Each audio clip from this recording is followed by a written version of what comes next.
Like Vitor here, once he finishes the whole podcast stuff, he's going to go and have to work. Oh, he's going picking strawberries. He's picking strawberries, supposedly Japanese strawberries. Well, from Brazil, normally he's used to picking cocoa leaves, but all right. So we'll try and start some sort of formal thing. All right. Yeah. Quick introduction. We can do that. We can do that. Whatever you want, mate. So I'd just like to say hi. I'm here with my friend Jake from Melbourne, Honky.tattoo on Instagram. Yeah, honky.tattoo. Yeah. Sucker Love Tattoo down Sucker in Love Melbourne. Tattoo. Yeah, North Melbourne. Yeah. You're originally a Sydney boy. Yeah, mate. Yeah. Right. I actually was when I was born on Elizabeth Street, just down the road. Ah. Yeah, so nice and local. Just before the sort of houses in the park up the road. Yeah, nice. My parents lived there. And so all right, let's go back to that. Like, what's your first memory of tattoos? Like, I can't really put my finger on it, but I remember a kid that I grew up with from Maroubra, really good friend of mine. He came one afternoon and he had this new tattoo. He had like his last name in Japanese waves on his arm, and it just blew me away. Wow. It was, I think. So you're a Maroubra boy? No, I was sort of from the eastern suburbs mostly, Randwick. Yeah, cool. Yeah, cool. Yeah. Yeah, crazy. How old do you reckon you were then when you saw that tattoo? I think I was 17. I think he got it. He might have got it before we finished school, or maybe he got it just after.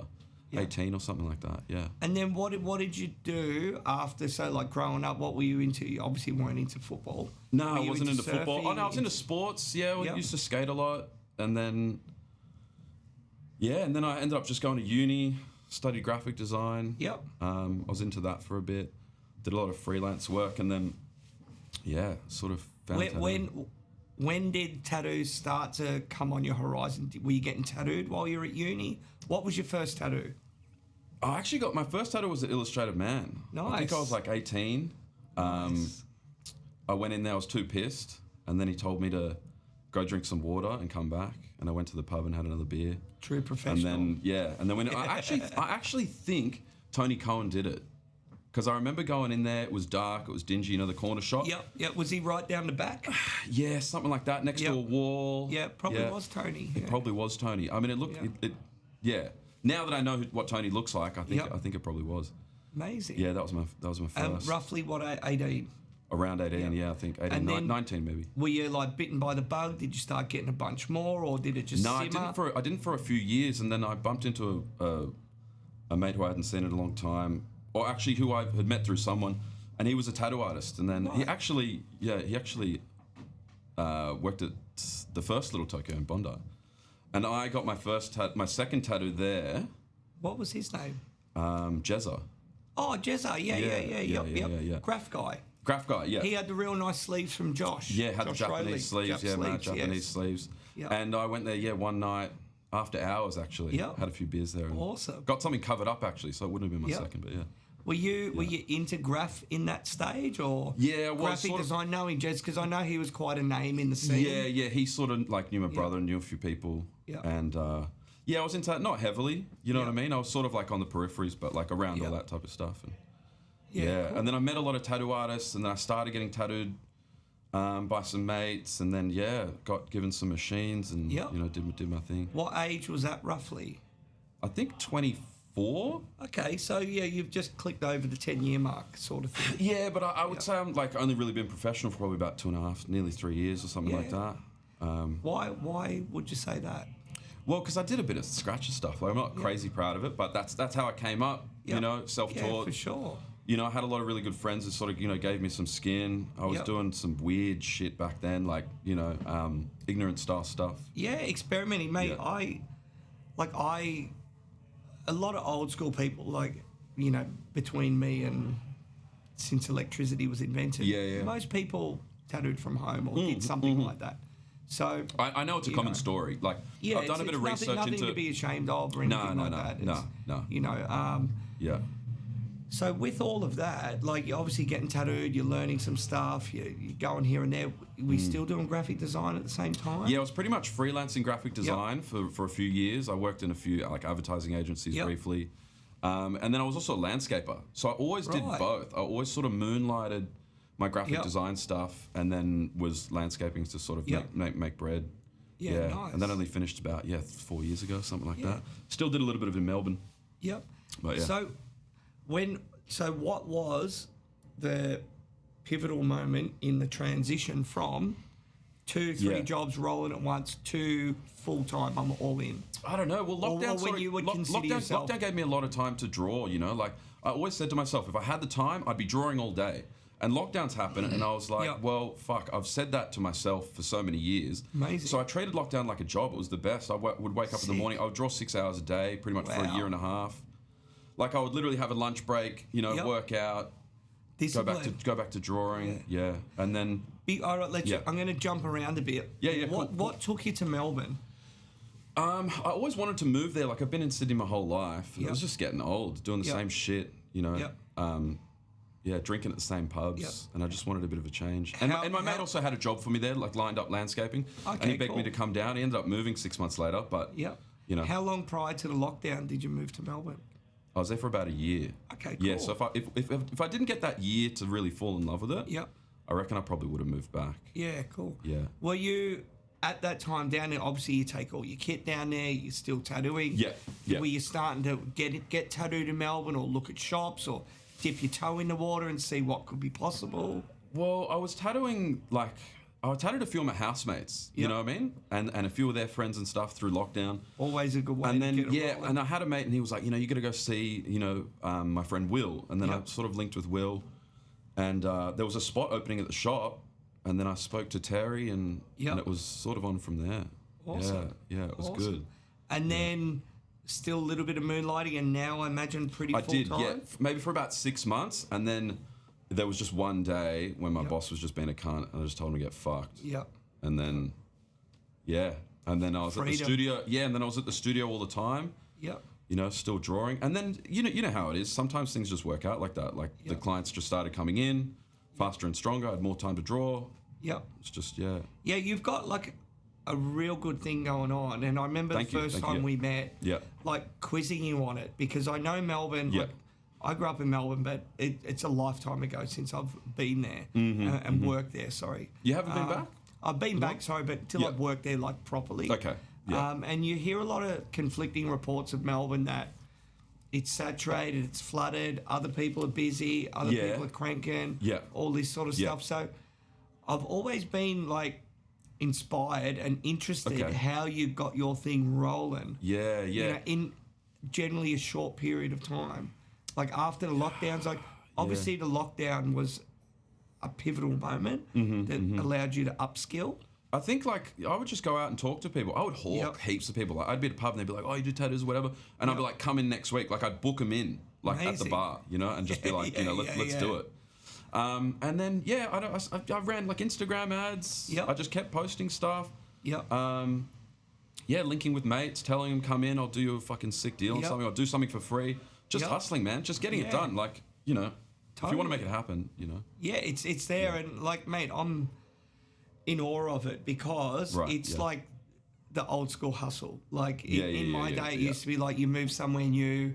There's already other established artists. How are you going to get a foot in the door? So you'd go find someone in a cafe. You'd find someone that works in a bar, and you'd cut them deals as well, or give them the odd freebie. You get it out there, and then they're spruiking for you, and then it just sort of rolls. Yeah, but I mean, it's saturated as like there's a lot of artists, and there's even more now after lockdown. Like I'm part of that new generation who came from that. You know, self-taught, whatever. You know, part of the problem, really. Yeah. But or the cure. Or the cure. I will be the cure. I'm bringing sexy back. But but there's just so many people getting tattooed. Yeah. And all walks of life. I mean, I know it's all walks of life everywhere. Yeah. But especially young people are just like they're all about it. You know what I mean? Even people studying like science degrees and you know biologists, like everyone's getting tattooed, man. You know.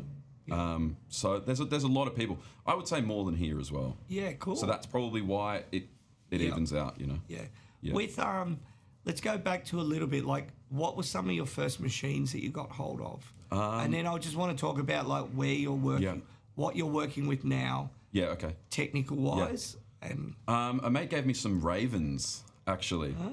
I don't even know if you know what they are, but anyway, they were plastic. Yep. They were like plastic frames. Biodegradable. I don't know what the fuck was wrong with them. Anyways, I remember doing some tattoos, and I swear I was lining with a shader. Like shit was just going wrong, you know. Like, yep.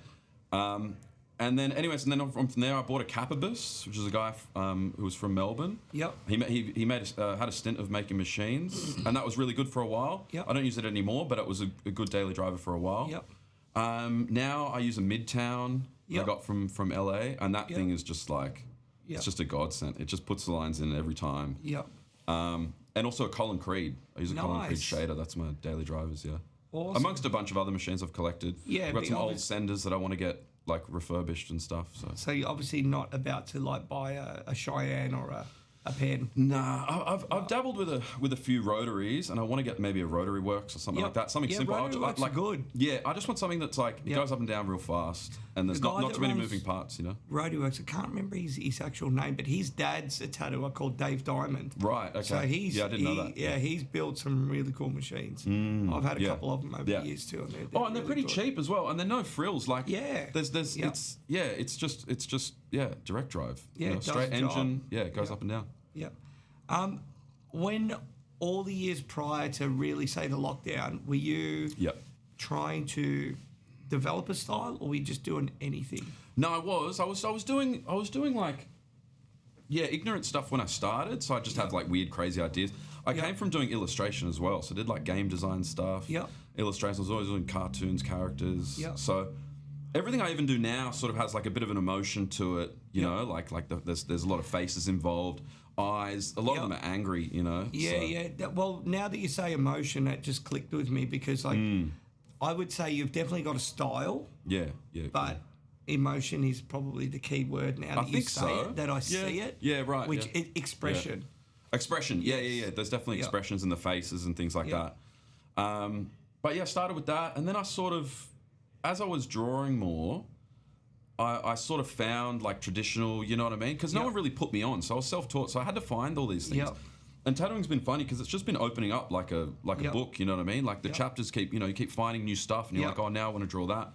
So I wouldn't say I was drawing everything, but I'm getting, there's a path. It's interesting, and it's good to see, and I think in that way of not maybe being in those formative years, being influenced by a lot of different people in a lot of different shops. You've probably developed pretty true, and with that graphic design background. I think so. Yeah, I mean, like I was originally into like a lot of Mike Giant stuff, Duncan X. You know, that was sort of my like first few artists I was like referencing. They were some of the guys that broke the mold of normal tattooing, so to speak. Yeah, exactly. You know, so it wasn't. Yeah. They weren't pigeonholed into these classic styles. No, for sure. They had little twists and were artists in other areas as well. Yeah, but I do love traditional. You know, that like I suppose everything I do is like has a traditional element. Yeah. But now I want to move toward more like Oriental, Japanese stuff. Yeah. Well, I was at Tattoo Rosie's earlier today, and I was talking to Ben, one of the owners there. Going, I got Jake up doing a guest spot. He's like, oh yeah, let's check his stuff out. And he's going, fuck man, mega. Sick. Like so trad, but he's got his own flair. Yeah. Well, because I always found it hard to copy like people and things, you know, and especially coming from like graffiti as well. It was like you can't bite anyone, can't do anything like that. You got to do your own thing, and you got to draw. I remember even Jezzy used to tell me, he's like, you got to draw. It's like none of this fucking tracing bullshit. You know, even now, like I sort of wish I did a little bit more of it. But it's maybe who I am, you know. I think it's in your favour. Yeah, I love illustrating. You know what I mean? Like I love to, And I guess from having like some sort of formal background, graphic design, structure, composition, you've sort of made a lot of people that'll be in a shop that say maybe go down the trad road. It's generally sometimes seen as, I don't know about right now, but let's just say 10 years ago, someone was doing an apprenticeship. It would be like, here's the Sailor Jerry book. Start doing this. That's your grounding that you go from there. Bang out a nautical star, a couple of cherries, a swallow to try and get your lines right and your shading, because it's maybe a bit heavier. I reckon it's helpful, and I think the traditional, like even in the same way, still helped me develop to where I am. You know. Yeah, it's good, but you're mixing everything up at the moment. But I think last time you were here was a few months ago. You were maybe starting. I could be wrong. starting to introduce more grey or opaque greys into things? Yeah, I'm just trying to do a bit more full coverage stuff. You know, like when people come in for black and grey stuff, I'd usually just sort of do it, you know, maybe a year ago, I'd just do it sort of black, but without the colour. And now, I'm trying to introduce a lot more whites, greys. Things like that. And I can see as well, like you've gone, which you just put those mad flash sheets up.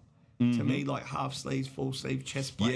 Yeah. They're so like, where's the inspiration come from that? Because to me, it's mad 80s, 90s style. Dude, honestly, I think it was just pent up. Like it was just in me. Like I had a super quiet week, no tattoos for that week, and I just drew like 2-3 a day. I was just like, I haven't really lined them and coloured them and everything yet, but they were just in me. Like I didn't even reference anything. I just sort of drew them. Mad. But yeah, I was testing out like different ways to do the finger waves, different ways to do the clouds, different ways to do the wind bars. So just seeing what stuck, and I think I'm just going to continue doing that and just Yeah, one thing I've been doing of late is, you know, instead of looking for inspiration, is like I've got a couple of go-to books, like 80s style Jap books that I'll go to and reference from. But I've been like just going back through all my old drawings. Going, oh yeah, cool. I'm going to go back and re-reference that water. And I think it seems a little bit more pure. Right. Yeah. I think I sort of look at my old stuff as well. I'm just always trying to like constantly ascend. You know what I mean? And by getting better, I'm studying what went wrong with my old stuff. Yep. To sort of like implement into new drawings. So with that, like, are you? Maybe know the answer already. I imagine you're quite self-critical. Fucking like crazy. It's the worst. But it helps. Like I mean, it gets me to where I need to go. It's a good thing as well. Like, where you're on the ascend, like where are you going? Because a lot of your stuff that I've seen you do in the shop anyway, and is mainly sort of like one-shot bangers. Yeah. Are you looking to move towards to do the next sort of level and piece them together, or is there a vision, or just going to let it grow organically? I've got a lot more clients who are coming back. I've even got clients who are just letting me do whatever I want. Like I've got a client who comes in and he's like, do whatever you want. You guys do whatever you want. Yep.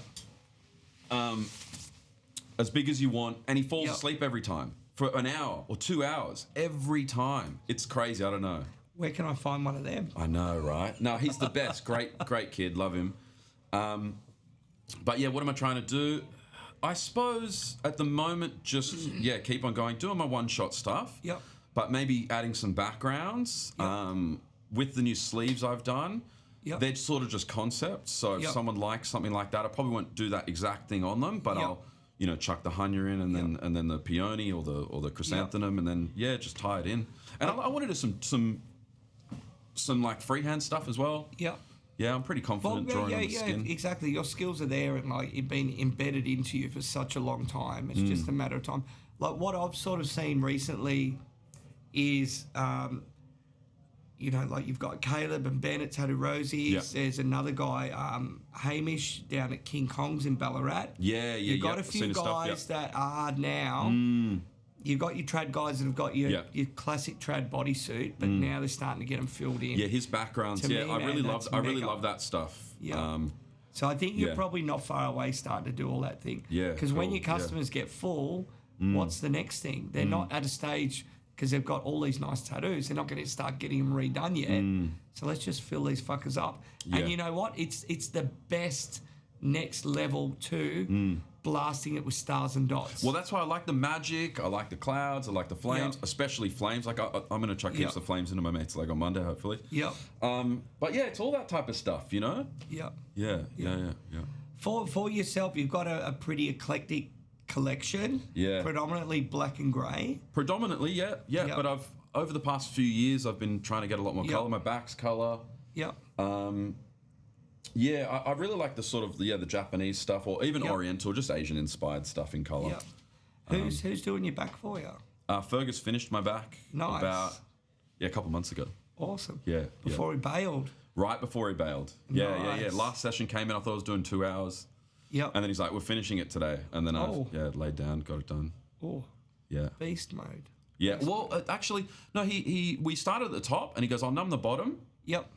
And by the time we got to the bottom, I don't think the numbing cream really worked, to be honest. But we got it done. It was good. Yeah, good. Yeah. With say at Sucker Love, like the environment you're in there, like what's the dynamic of the shop like? Man, it's great. It's a real nice little family. It's just like a little private studio sort of thing. We don't get many walk-ins. Like, it's not advertised.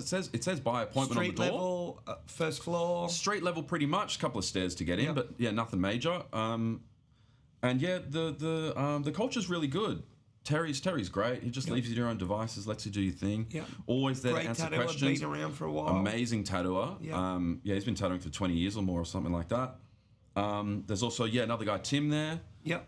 Tim Zwelska. And he's great doing Japanese artist. Large scale, like traditional Japanese. So I try and ask them as many questions as I can. What say like a normal work week for you? Like most people here at this studio anyway do 4 days a week. Oh no, I do 5. I usually take Monday, Tuesday off. Yep. So you're a weekend warrior as well. I try and tattoo every day. Yeah, I don't understand how people don't. Yeah. Doesn't make sense to me. But yeah. Everyone's different. Yeah, for me, like I've worked weekends easy. I don't think I've ever had a Saturday off, or not many Saturdays off in my whole career. And I think especially now moving into these sort of different times, weekends allows your customer a few more options rather than having to take a day off. Or it's good. It keeps you out of trouble as well. Yeah. I think, Yeah. Yeah, I used to sort of drink pretty hard on the weekends, so it's good. It's good now. Yeah. I think it goes with the territory. Yeah. So what are your hours roughly? Like you're finishing at 5, you're finishing at 7, you're finishing 8, 9, 10? Man, I do whatever, but I get in a bit late. I start work at about 1. Nice. I like to draw in the morning. I like to go to the gym before I go to work. Have a feed, and then I get to work and I'm good for 5, 6 hours, maybe more. Awesome. Yeah, depending on how long the session has to be. But that's what I'm trying to work out next year. I'm trying to structure my days and week to start at 12. Yeah. Because I'm normally up at 5:30. So I'm up early. I can do all this stuff. Yeah. Get everything done. Because there's no chance after work I'm going to get. Well, I'm a morning person. Like that's why when I was waiting for you out here, I had to have a Red Bull. I nearly fell asleep on the couch waiting for you. It gets to 6, 7 o'clock. No, of course not. Well, I knew you had done your back piece today, and I was just like, well, if you can come after a fucking back piece, I'm pretty sure I can. Well, thanks to TKTX. Our great saviour. That stuff's crazy, hey? I had someone, I put it on them and they got home 3 hours later and they're like, it's still numb. Is it okay? And I'm like... There used to be a mad one years and years, like a good 10 years ago called Speed Numb. I think that was I think I might have used that. The earlier one before TKTX. Yeah. And man, that shit would fucking last for like 5, 6 hours. It used to say, Speed Numb, no pain. What percentage of lidocaine was it? I'm not sure. I think it was just illegal for sure. Cooked up in a cross sort of like joint venture between some sort of Bulgarian steroid company and China's finest. Yeah, right. So they cooked the perfect thing. Yeah. It was probably just an offcut of all the cocaine they were shipping around. Yeah. Thankfully, no fentanyl.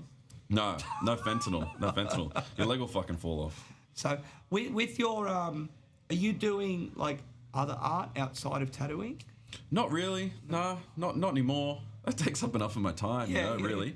So talk to us then a bit about like this AI thing and how you've been playing around with it. Yeah, to a very small degree. I had a mate who was sort of really interested in AI, and I still am. Like I follow a lot of the Facebook pages and stuff like that, and the stuff that AI is creating is insane. Midjourney or ChatGPT or Midjourney was what I fucked around with, which is just through Discord. Like it's just like some type of plugin or whatever. You sign up. It used to be free. I think you get to pay now. So I haven't used it. Yeah, haven't used it in a while. And I gave my mate a whole bunch of my flash sheets, and he's like, I'm going to put them through the algorithm. You know what I mean? He's like, it's just and it pumped out a few things. Like he pumped out heaps of shit, obviously. Yep. And then I used made a couple of sheets.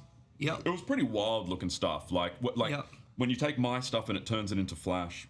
Yeah, AI sort of fucked it up, but there were a few saviors in there, a few cool little things. Well, I think in time, like I was listening to a podcast the other day, and they were saying by, I think it's 2047, AI is going to be 1 billion times smarter than the smartest person on the planet today. Crazy. I don't know. I don't know where it's all going to go. I mean, I play a little bit of games, like a little bit of a gamer, not a heavy gamer. Yep. But I was saying with my mate, like, in a few years, you're going to write in, I want a game with Mario that fights a dragon or whatever, and it's going to fucking be able to create a game in a minute. True. You know, and it might be a fucking, 2-hour long game. Yep. That you have, you've specifically told it exactly what you wanted. I'd never even thought of that, but also because people I know here are pumping in, I want to hear a song with, by Biggie, sung by Tupac, with like Snoop Dogg doing some melody harmonies in the background. It's fucking mental. No, it's crazy what it can do. And how quick it is. But what's it going to do for tattooing? Like, I mean, I actually saw a page the other day that there is a lady out there who just does watercolor tattoo flash. I don't even think she's a tattoo artist. I think she just has a page that looks like tattoos, but she's just writing an AI, getting watercolor tattoos, or whatever. It's crazy, man. It's crazy. So when I was like, we'll go back to that question, like, where do you think tattooing might be in 2 years? Like, and like my view on this is a little bit different. I'll go first. Oh, yeah. So my view is in about 2 years, I think we're obviously coming into a bit of an economic downturn, not to be doom and gloom, but the strong will survive, the innovative will survive, people who are willing to adapt. People who have TikToks. And people, apart from that, like, man, you're a great communicator. You've got really good skills. You can talk. Going back to you saying, I was in a bar, I'd meet people, I'd book them in. There's a lot of people now that are in the industry that are introverts. For sure. And they can be phenomenal artists. I think potentially they're going to be the ones that are going to struggle through this next sort of little period. And it all comes back to like, I don't like TikTok. I don't like most of the stuff. I'm not big on TikTok. I got a TikTok. I opened it up again a few months ago, and I saw one video and I fucking closed it. Freaked me out. It's crazy. It could even get shut down. Who knows? Let's hope so. So I like Instagram for what it is, though. You know what I mean? People complain, they're like, "Oh, the algorithm's not showing my shit or whatever." It's like, it's not even about the algorithm. But get a life. It's just a portfolio, though. Yeah, exactly. Like I'm on it. I don't really think I have a bad relationship with it. A lot of people like it can get them down, or they can compare themselves over. I just use it as like inspiration. It's like, look at this cunt. Like, I need to try there. So with that, this is probably a good question. So somebody that has studied, been a graphic designer, you've freelanced, correct me if I'm wrong, maybe you freelanced and did landscaping because freelancing wasn't strong enough? Or was just like the fitness side of thing or whatever? Yeah, I suppose. Yeah, that was it. Yeah, need to make money, So what I'm trying to get at is you've got a really good perspective of how good tattooing can be. Oh, man, I love tattooing, like without being like cliche about it. But no, not at all. No, I think for me this is important to hear because you've had a wide and varied career. Yeah. And you come from an artistic background. You're now in your early mid-30s starting to be what you consider professional. Yeah. I think it's amazing. Yeah. Because you've got a real-time perspective. Mate, I pulled a shitload of weeds and I fucking cut down trees and I was in the sun and I was in the cold. Like, like to compare that to what tattooing is and how much like, you can make and just, it's always what I wanted to do. Like, I couldn't wait to fucking finish work, get home and try draw something with the little bit of energy I had left, you know? So it's a blessing. It's the best. So you're obviously not that guy that goes, oh, my customer wants to redraw it on the day, and it might even not be much of a redraw, but they're going to bitch and moan. Like anyone, I mean, it's not what you want, right? But I'm not going to fucking make a post about it, or some shit like that. But or I'll just draw it on, or do fucking whatever. I don't know. You make it work. You find a solution. For sure. Exactly. Every problem's an opportunity and a solution. Yeah. The crazy thing that I've seen over the recent months is in some sections, like, and I get it, like, obviously I'm ancient in the industry, and I've seen, this is my third economic downturn, right? Right, okay. So I've seen it, and this will be where we're saying in 2 years' time. I'll come back to that. It's going to be a little bit of a filter system.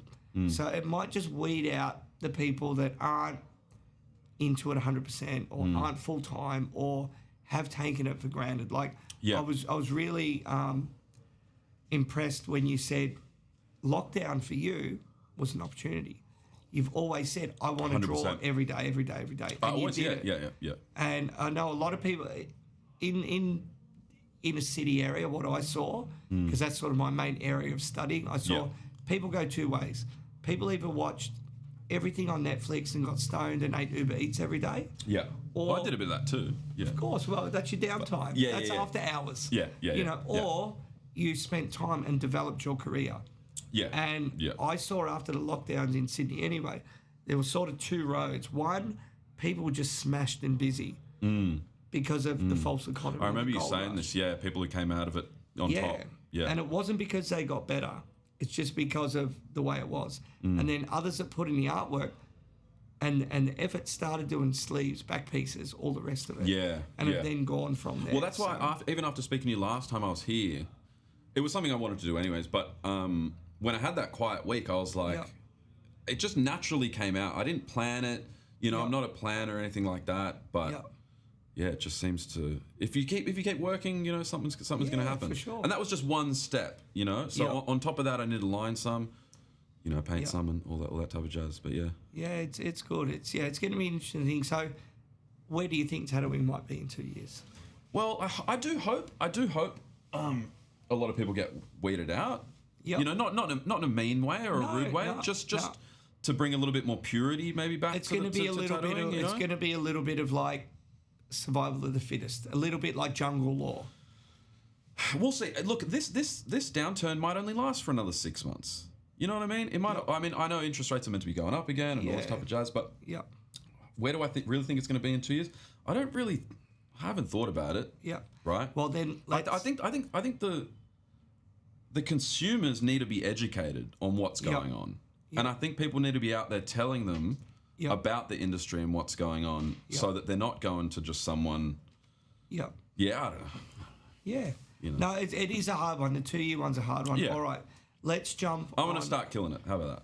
Of course, no, I firmly believe you will. Yeah, and it's going to be exciting. Like for me, one of the things I harp on about this probably too much, but it's honest, right? I'm really excited to see younger artists, like the career you're going to have in the future. Yeah. Because you're already crushing it. You're already doing like custom work from a long time.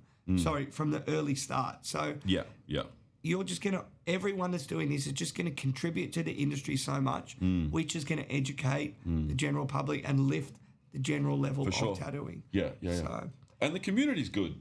The community's still strong. And it doesn't, even though there's a downturn, there's more artists. I think tattoo artists are still keeping, they're still making friends and keeping community. And you visit shops and all that type of stuff. So, yeah. I think as long as that keeps up, and I don't think it'll die. No, tattooing will be fine. Tattooing will always be fine. But I remember one of the last ones. I was working at a shop called Innovision in Surrey Hills here. Yeah, I remember it was and it was like a great shop, one of the better shops in the city at the time. And I think we had like maybe a 2 year downturn, and then all that happened was if you were like super rich and you were eating in 5-star restaurants. You went to a 4-star or a 3-star. Yeah. But prostitution, gambling, alcohol, nightclubs boomed. 100%. So hopefully the same thing will happen. Well, yeah. And tattoo shops. It's got to, yeah. I think it'll be fine. What about a two-pronged question. In 20 years, where do you think you may be? Yeah. And where do you think tattooing could be? Well, I mean, ultimately, like, I'd love to still be tattooing. I'd love to be doing Japanese stuff, but being able to do it all. Like, I look up to a lot of people around the world, like Zach Blevins, who can just do everything. Like, so just doing stuff like that. Lots of sleeves, lots of back pieces. Lots of return customers. Probably own my own shop. Amazing. And be just helping younger people coming up. Like that's. Yeah. Sounds like a very... Well, who knows, but yeah. Well, of course, Easy, feasible plan. Melbourne, on your radar, like you obviously made some really good routes there right now. Like you intend staying there. I know you're doing guest spots, do a few more guest spots on the horizon. Yeah, I'd like to do some guest spots. I mean, I really like coming here. Little Tokyo is the best. Maybe do some guest spots overseas, maybe around Australia. Yeah, good. That's about it, I think. Yeah, cool. Yeah. Cool. Yeah. I think we covered a lot. Yeah. We did good. Yeah. Anything you want to maybe ask me, or anything you want to say or say no, thanks not really. to? Yeah, just say thanks, man. Yeah, just thanks for having us. Like, it's been amazing. I was sitting out in the breakout room today, just thinking like, not only is it a place to tattoo, but it's probably the best gallery I've ever been to. You know what I mean? Just hanging out, and everyone's super nice here. It's been really nice meeting everyone, especially for the second time. Like getting to see everyone again is really nice. Yeah. And there's still a few new people that I've met, but yeah. Well, on a different note, thank you for all of that, first of all. No worries. But in November, we're going to have like a Black Friday art show. Sick. So I'd love you to get involved in it. Yeah, 100%. If you're up for it, you can. If not, and it'll just be, we're just going to do like for the month leading up to Christmas, the primary gifting time. Yeah, hopefully people can buy some shit or whatever. But vouchers and stuff and whatever. No, we're going to do out here in the gallery, just all black and grey artwork. Nice. So of like Little Tokyo and friends. Okay. But we'll also do a nice party. Yeah. Like a nice end of the year gathering sort of thing. Mad. So okay. it'd be good if I'm down. 100%. Yeah. So, what else did I have? I think that's it. But in a nutshell, like, I love your enthusiasm. Cheers. I love the direction. I love like the energy you have. And I love the fact that like you're just pushing it. Thanks. Hard. Yeah. And doing really well. Appreciate it. Appreciate it a lot. Yeah. Big love. Sick. There you go. Wasn't so hard, hey?